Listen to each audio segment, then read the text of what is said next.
ጉራጌ ሲባል መስቀልና ክትፎ መርካቶና ሱቆቻቸውን የሚያስታውሰው። በእርግጥ የአይኤምኤፍ ኢኮኖሚስቶች የዓለም ባንክ ተንታኞች የማይረዱት ውስብስቡ የመርካቶ ንግድ እንዴት ለእነሱ በደንብ እንደተገለጠላቸው ቃዋ እየጠጣን ማውራታችን አይቀርም። የጉራጌ የጎጆ ቤት፣ የቃቄ ወርዶት፣ የጆካ ቂጫ፣ ቆጮና ጭፈራቸው ቀኑን ሙሉ ብናወራው አያልቅም። ለዛሬው ግን ከ15ኛው ክፍለ ዘመን ጀምሮ ጠብቀው ያቆዩትን ለዛሬቱ ኢትዮጵያ ምሳሌ መሆን የሚችል ብዙም ያልተወራለት አንድ ባህላቸውን ላሳየ።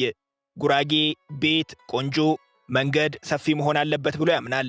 የምትመለከተው አንድ የጉራጌ የገጠር መንደር ነው።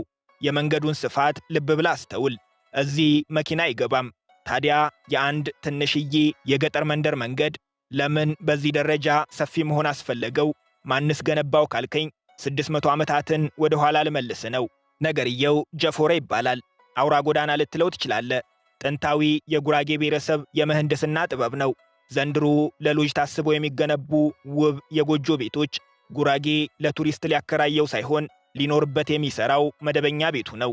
ቤቶቹ በሁለት ረድፍ ቀጥ ያለ መስመር የመያዝ ግዴታ አለባቸው። ምክንያት መሃሉ የህዝብ መንገድ ነው። ጀፎረ መስቀል ይከበርበታል። በሰርግ ጊዜ ይጨፈርበታል። በሐዘን ወቅት ይለቀስበታል። በአዘቦት ቀን እረኞች ከብት ይነዱበታል። ሕፃናት ይጫወቱበታል። አባቶች ይመክሩበታል። ወጣቶች ፈረስ ይገሩበታል። ጀፎረ የህዝብ ነውና አጥሮ ባትጋሩኝ ማለት ከማህበረሰቡ ያጋጫል።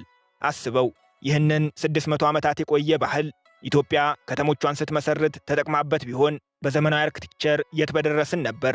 ኢትዮጵያ ውጭጩን ስትማትር በውስጡ አቅፋ ያዘቻቸው ድንቅ እሴቶች እንዴት እንዳመለጧት የሚገባ አዳማ አባገዳ አዳራሽ ገብተ የአባገዳን የአስተዳደር ሥርዓት ስትመረምር ነው።